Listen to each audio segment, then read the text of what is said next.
तो भाई लोग कैसे हो। आज मैं आप लोग के सामने लेके आया हूँ सोने की मूर्ति। चलिए कहानी स्टार्ट करते हैं।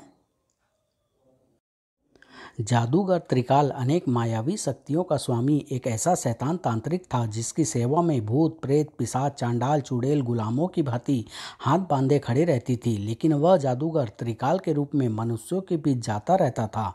वह जिस भी इलाके में प्रकट होता था उस इलाके का जो भी व्यक्ति उसके पास अपनी जो भी मनोकामना लेकर आता था, अपनी मायावी शक्ति के द्वारा जादूगर त्रिकाल पलक झपकते ही उसकी वह मनोकामना पूर्ण कर देता था। लेकिन यह सब वह अपनी कुछ खास ज़रूरतें पूरी करने के लिए करता था, जिनमें सबसे प्रमुख ज़रूरत थी बिल्कुल स्वस्थ किशोर व युवा मनुष्यों को अपने देवता पर नर बलि चढ़ाने के लिए। और इस समय भी वह अपनी गुप्त गुफा में अपने देवता पर नर बलि चढ़ाने के लिए अपने वास्तविक रूप में उपस्थित था। मेरे महान शक्तिदाता महामाया भुजंग बली, मानव रक्त से तेरी प्यास बुझाने और नर मुंड का आहार देने के लिए तेरा यह भक्त त्रिकाल तेरे सामने उपस्थित है। और महामाया, तूने मुझे वचन दिया था कि 5 वर्षों तक प्रत्येक अमावस्या को यदि मैं लगातार तुझे नरबलि देता रहा तो तू मुझे पाताल लोक से देवी भैरवी की स्वर्ण प्रतिमा ला सकने वाले मनुष्य की पहचान बताएगी। सो आज वह 5 वर्ष पूरे हो गए, इसलिए आज मैं एक नहीं बल्कि 3 नरबलि दूंगा तुझे। और फिर शैतान त्रिकाल विधिवत पूजा अनुष्ठान करने लगा। तभी जल्लादों ने बलपूर्वक स्वस्थ युवकों को बांधकर बलिदेव पर पहुंचा दिया। ले महामाया, स्वीकार कर अपने भक्त त्रिकाल द्वारा समर्पित अपना यह आहार। और त्रिकाल के एक ही प्रहार से तीनों युवकों के सिर एक साथ कटकर सीधे महामाया भुजंग बली की मूर्ति के खुले मुंह में चले गए। फिर तीनों युवकों की गर्दनों से रक्त की धार भी मूर्ति के खुले मुंह में गिरने लगी।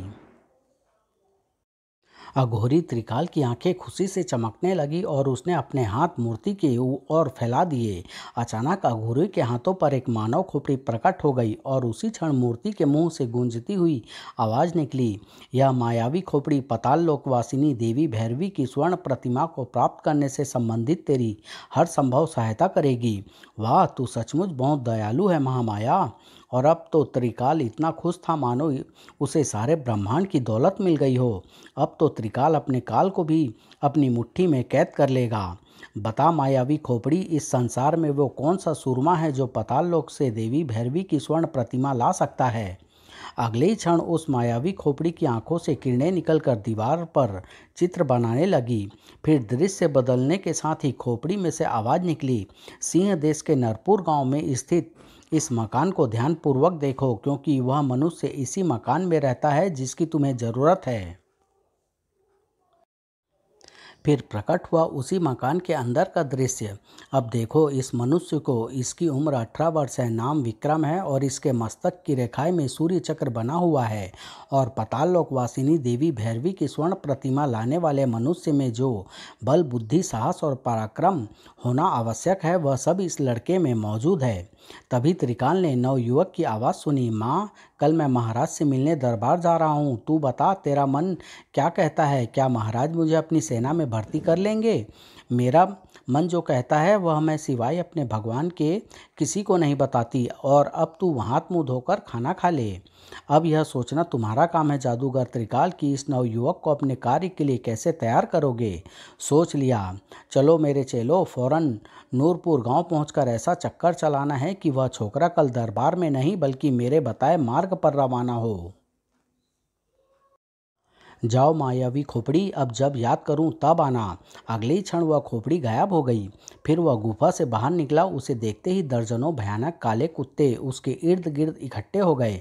काले यमदूतों, सावधान रहना और जैसे ही कोई खतरा सूंघो इस चट्टान पर चढ़कर भौंकने लगना, तब तुम्हारी मदद के लिए यहाँ फौरन ही भूत प्रेत पिशाचों की फौज प्रकट हो जाएगी।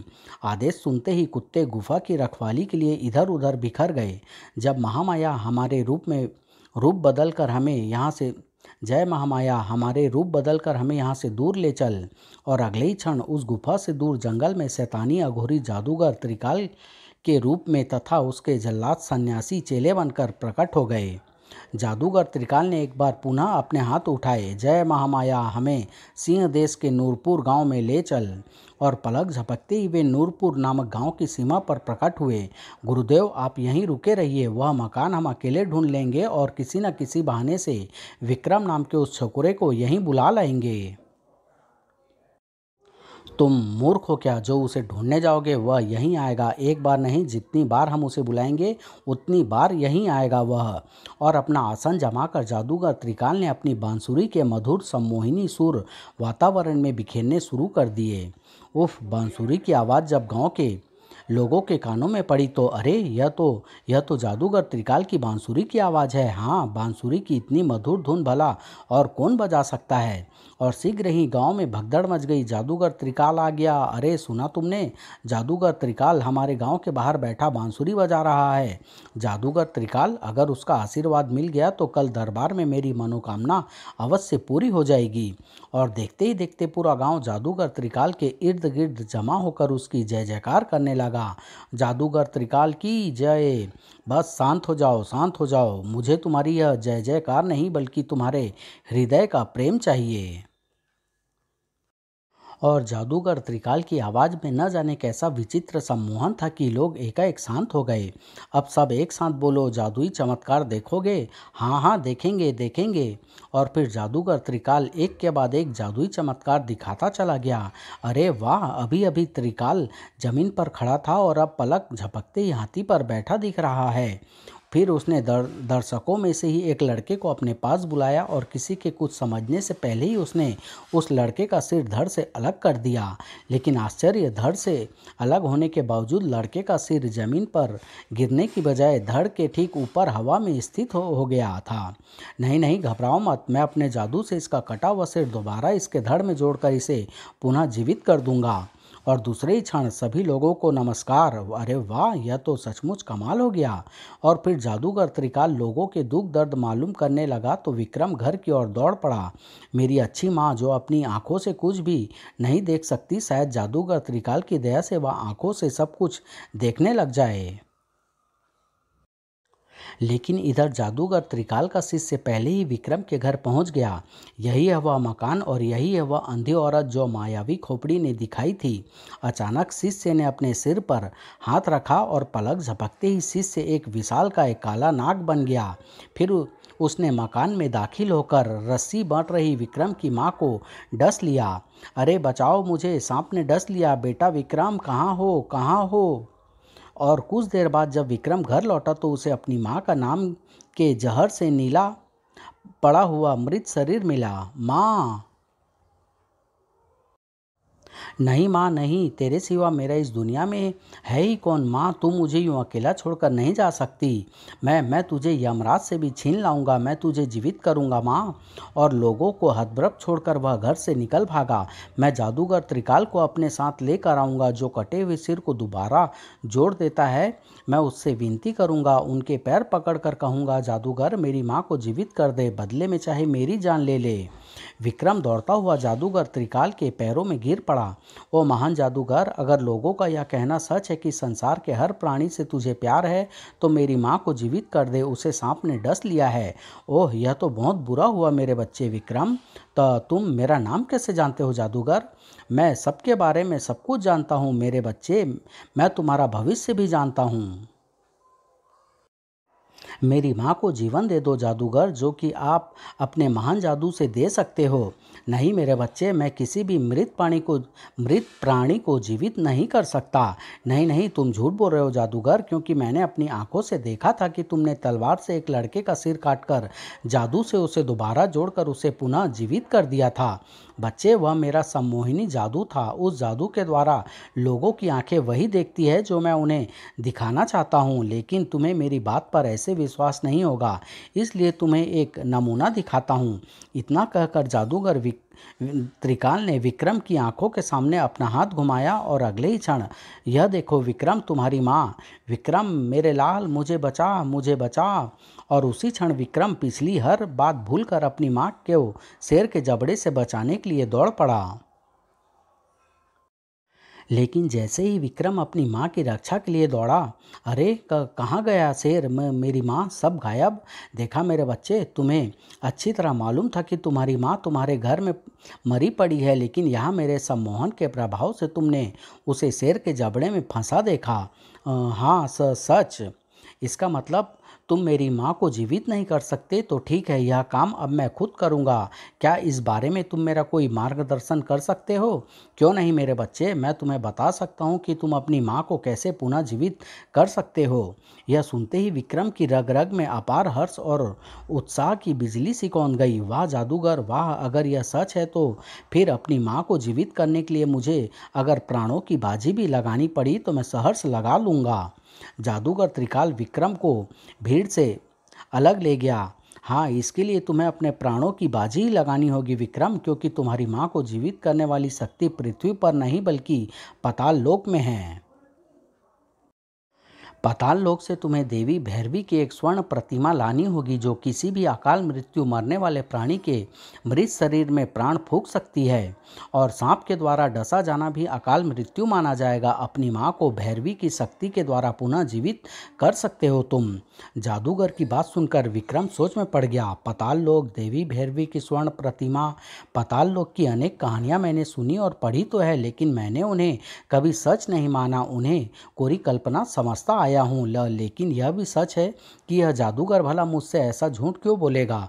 इसमें भला क्या स्वार्थ होगा इसका? बच्चे, इस समय तुम जो कुछ भी सोच रहे हो वह सब मुझे अपने जादू से मालूम होता जा रहा है। ओह मैं क्षमा चाहता हूँ जादूगर, दरअसल यह मेरी मूर्खता ही। बस रहने दो, शर्मिंदा मत हो विक्रम, क्योंकि यह सब बातें सोचकर तुमने यह सिद्ध कर दिया है कि तुम विवेकी हो और अपनी तर्क शक्ति से सोचे विचारे बिना कोई कार्य नहीं करोगे। मैं तुम्हें पाताल लोक का मार्ग बताऊंगा, इसके लिए तुम्हें मेरे साथ चलना होगा। ठीक है, मैं घर जाकर लोगों को समझा आता हूँ कि जब तक मैं न लौटूं वह मेरी माँ का अंतिम संस्कार न करें। इस ओर से तुम निश्चिंत रहो, क्योंकि जब तक तुम वापस नहीं लौटोगे मैं यहीं रहकर तुम्हारी माँ के मृत शरीर को उपचार द्वारा सड़ने व नष्ट होने से बचाए रखूंगा। सचमुच आप कितने दयालु और महान हैं, जो मामूली से लड़के के लिए इतना कष्ट उठाने के लिए तैयार हैं, जिसके पास आपकी अनमोल सेवाओं के बदले में देने के लिए कुछ भी नहीं है सिवाय अपने इन आंसुओं के। व्यर्थ की बातें ना करो और आंखें मूंद लो, ताकि हम यहाँ से अब प्रस्थान करें। आंखें बंद करके प्रस्थान कैसे होगा महान जादूगर? आंखें बंद करो, फिर स्वयं जान जाओगे मेरे बच्चे। फिर इधर इधर विक्रम ने आंखें मूंदी, उधर जादूगर ने दोनों हाथ ऊपर उठाकर मन ही मन कोई मंत्र पढ़ा और अगले ही क्षण गायब हो गए। अरे वे गायब हो गए, विक्रम भी गायब हो गया। सब आंखें खोल लो मेरे, अब आंखें खोल लो मेरे बच्चे। अरे यह मैं यहाँ कहाँ पहुँच गया? बताओ ना जादूगर, मैं यहाँ कैसे पहुँच गया और यह स्थान कौन सा है? यह मेरा वह गुप्त स्थान है जहाँ मैं रहता हूँ, इसलिए इस स्थान के बारे में कुछ नहीं बताऊँगा। आंखें बंद करके पलक झपकते ही तुम्हारे गांव से सैकड़ों मील दूर मैं अपनी जादुई शक्ति की गति से तुम्हें यहाँ लाया हूँ। हे भगवान, यह काले कुत्ते कितने विशालकाय और भयानक हैं। इतने विशालकाय और भयानक काले कुत्ते मैंने कभी नहीं देखे। कहीं ये जादुई कुत्ते तो नहीं हैं? समय आने पर स्वयं जान जाओगे मेरे बच्चे। जब अपना काम हो जाने के बाद मैं तुम्हें भी इन्हीं के समान बना दूंगा। गुरुदेव, पहले हम अंदर ही सफाई कराएं, फिर आप अंदर आइएगा। हाँ ठीक है, अंदर काफ़ी धूल मिट्टी जमा हो गई होगी। वे नहीं चाहते थे कि विक्रम को उनकी वास्तविकता का कोई आभास हो, इसलिए हबीब तुम उस तरफ की सारी चीज़ें छुपाओ, मैं इस तरफ की छुपाता हूँ। ठीक है समीम। और दोनों शिष्य जादुई शक्ति के द्वारा भेद प्रकट करने वाली चीज़ों को गायब करने लगे। कैदियों, मच्छर बनकर दीवार पर चिपक जाओ और यह कोठरी एक सुंदर मंदिर बन जाए। और पलक झपकते ही और उस गुफा का भयानक वातावरण किसी मंदिर के वातावरण जैसा पवित्र बन गया। महामाया भुजंगबली, अब कुछ समय के लिए आप भी अदृश्य हो जाएं तो बड़ी कृपा होगी। और जब विक्रम जादूगर त्रिकाल के साथ उस गुफा में प्रविष्ट हुआ, वाह अद्भुत, विलक्षण, कितनी सुंदर व भव्य मूर्तियां हैं। इन्हें बनाने वाले निश्चय ही संसार के सर्वश्रेष्ठ शिल्पकार रहे होंगे। यही मेरे इष्ट देवता है, इनके ही आशीर्वाद से मैंने अनेक अद्भुत जादुई तथा मायावी शक्तियाँ प्राप्त की है। आओ मेरे बच्चे, अब तुम इस दीवार की ओर देखो। देख रहा हूँ, सचमुच भगवान शिव की बहुत सुंदर मूर्ति है यह। अगले ही क्षण जादूगर त्रिकाल ने अपनी मायावी शक्ति से दीवार पर एक चित्रपट प्रकट कर दिया। अरे, मूर्ति गायब और चित्रपट प्रकट हो गया। यह जो जंगल देख रहे हो मेरे बच्चे, इसका नाम भैरवी जंगल है, जिसमें आज तक कोई मनुष्य प्रविष्ट नहीं हो पाया है, क्योंकि इस जंगल की चारों सीमाओं पर भयानक राक्षस और दैत्य अदृश्य रूप में पहरा देते हैं। वे जंगल की सीमा पर पहुंचने वाले प्रत्येक प्राणी को पलक झपकते ही मारकर खा जाते हैं। इसी प्रकार जंगल के अंदर भी अनगिनत मायावी राक्षस रहते हैं। और अब मानव खोपड़ी नुमा उस पर्वत को देखो, जिसके मुंह, नाक, आँख वह कान सब पाताल लोक के प्रवेश द्वार हैं। लेकिन बाईं आंख वाले गुफा द्वार के अतिरिक्त किसी भी अन्य द्वार में प्रविष्ट होने वाला कोई भी प्राणी, चाहे वह कितनी ही मायावी शक्तियों का स्वामी हो, जीवित नहीं बच सकता। जादूगर की बात समाप्त होते ही चित्रपट का दृश्य बदल गया।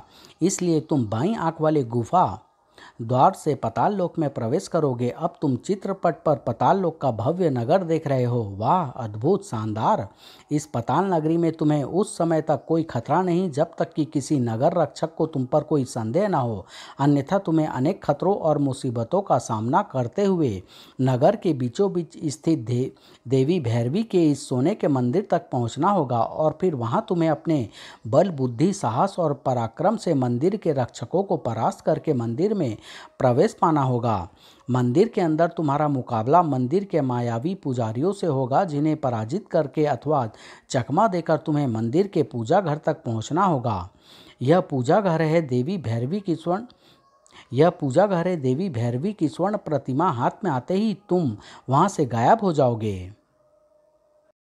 गायब हो जाऊंगा मतलब बस जीत जाओगे, और मैं तुम्हें अपनी जादुई शक्ति से वहां से गायब करके यहाँ अपने पास प्रकट कर लूँगा। अपने पास यहाँ? लेकिन तुम तो गांव में मेरी माँ के पास होगे। अरे हाँ भाई हाँ, मेरे कहने का मतलब वही था, यानी कि मैं तुम्हें गांव में तुम्हारी माँ के मृत शरीर के पास प्रकट कर लूँगा। अब यह बताओ, जो कुछ मैंने तुम्हें चित्रपट पर दिखाया और बताया है, वह सब कर सकने का साहस तुम में अब भी है?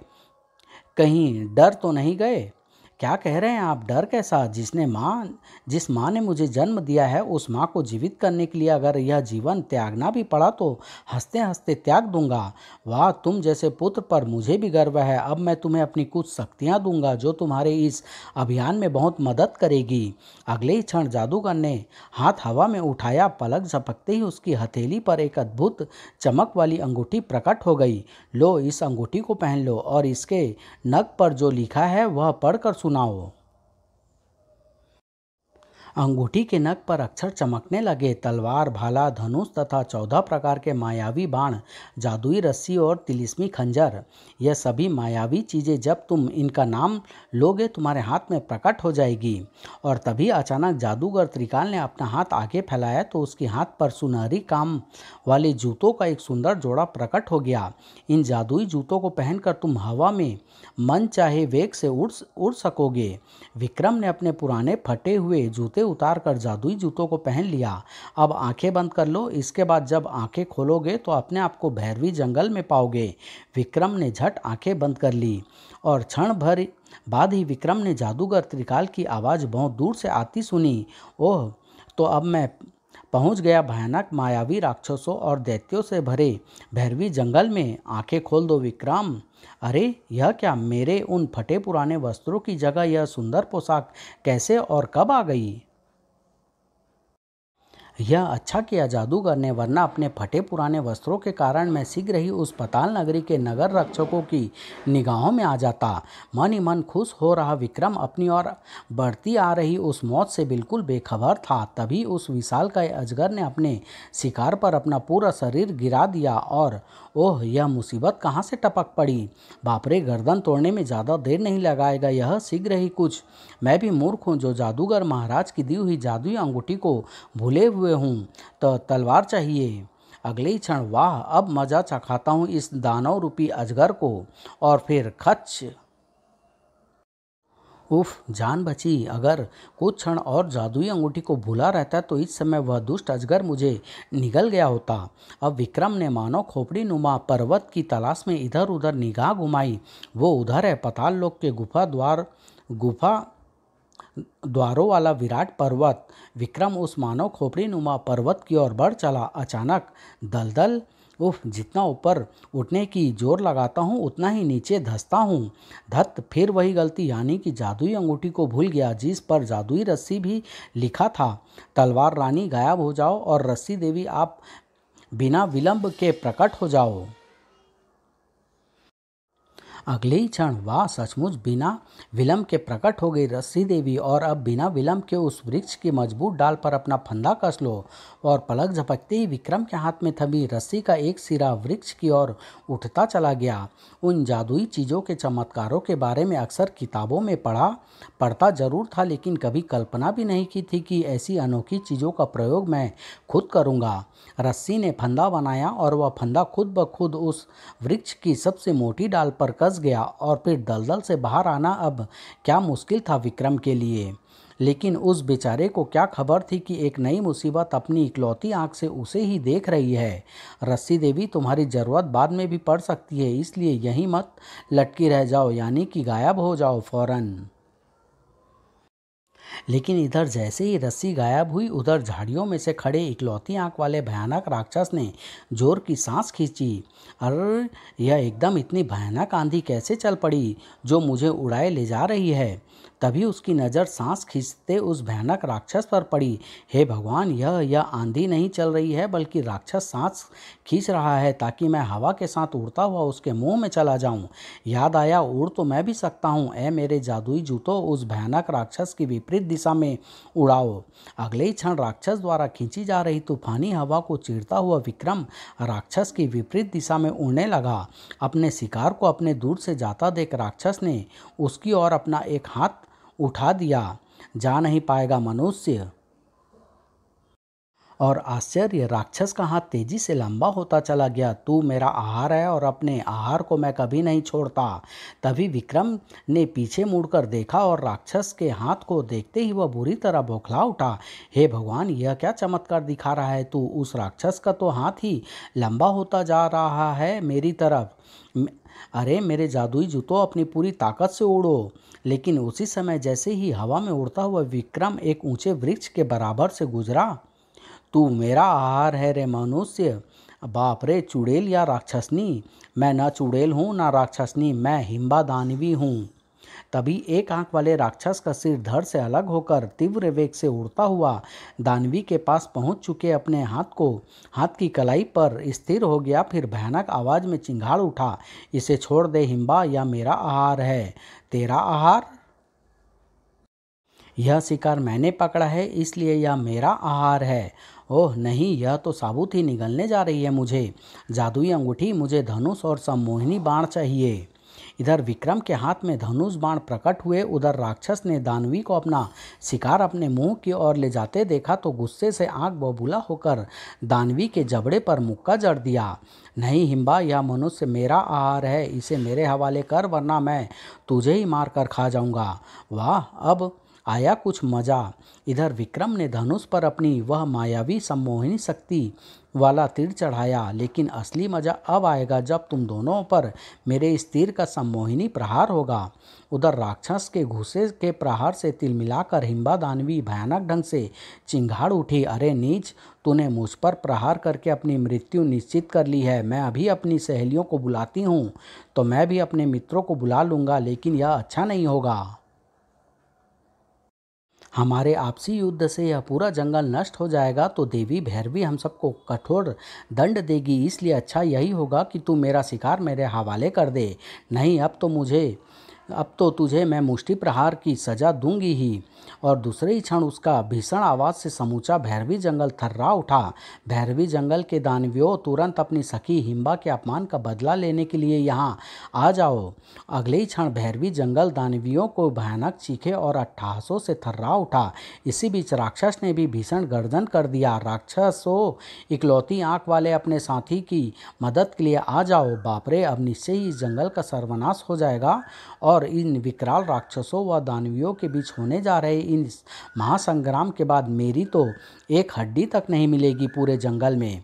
इसलिए यह युद्ध रोकना होगा और मेरे लिए यह कोई कठिन काम नहीं है, क्योंकि मेरे हाथ में इस समय यह मायावी धनुष और बाण हैं।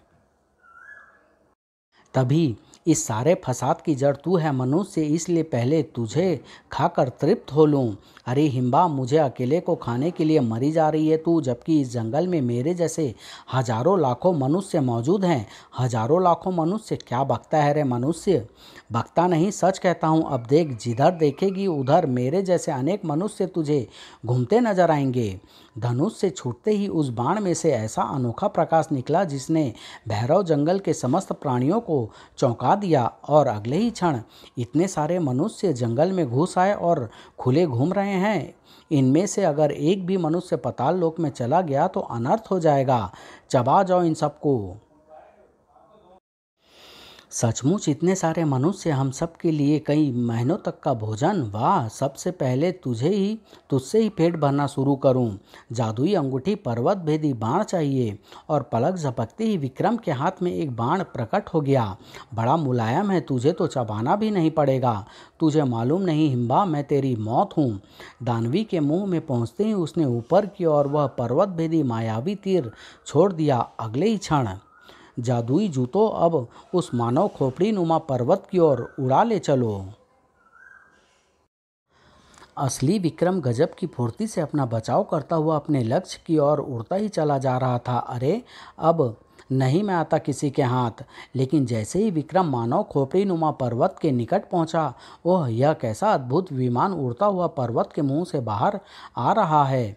मनुष्य अपने मायावी सम्मोहन से इस जंगल में उत्पात मचाकर अब पाताल लोक में घुस जाना चाहते हो, लेकिन अपने इस अपराध का दंड भोगे बिना अब तुम हिल भी नहीं सकोगे। ओह, यह क्या, मैं हवा में स्थिर हो गया। विक्रम को हवा में स्थिर करने के बाद विमान में सवार अद्वितीय रूप और यौवन की स्वामिनी स्त्री ने एक चमकती हुई गेंद नीचे फेंकी। अगले ही क्षण जंगल में नजर आते मनुष्य गायब हो गए और हवा में स्थिर विक्रम एक पिंजरे में कैद हो गया। भैरवी जंगल के प्रहरियों, अब तुम इस मनुष्य के मायावी सम्मोहन के प्रभाव से मुक्त हो, अतः सब अपने अपने स्थान पर लौट जाओ। इसके हाथ पैर काट कर इसे वापस उसी तांत्रिक त्रिकाल के पास भेज दिया जाएगा जिसने इसे देवी भैरवी की स्वर्ण प्रतिमा चुराने के लिए भेजा है।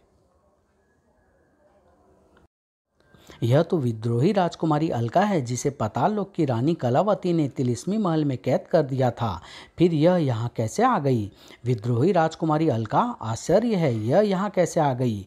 तभी वह दिव्य विमान वापस मानव खोपड़ी नुमा पर्वत के मुंह की ओर उड़ चला, और विमान के पीछे पीछे ही पिंजरे में कैद विक्रम भी मानव खोपड़ी नुमा पर्वत के मुंह में चला गया।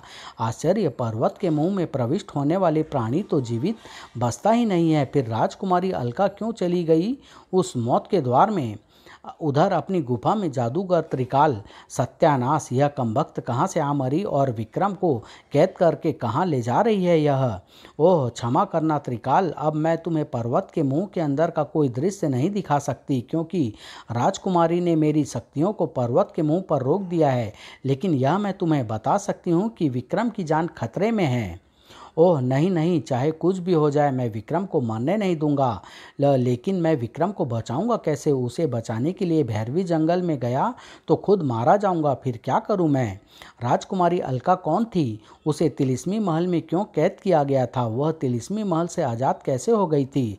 उसने विक्रम को क्यों क्यों कैद किया?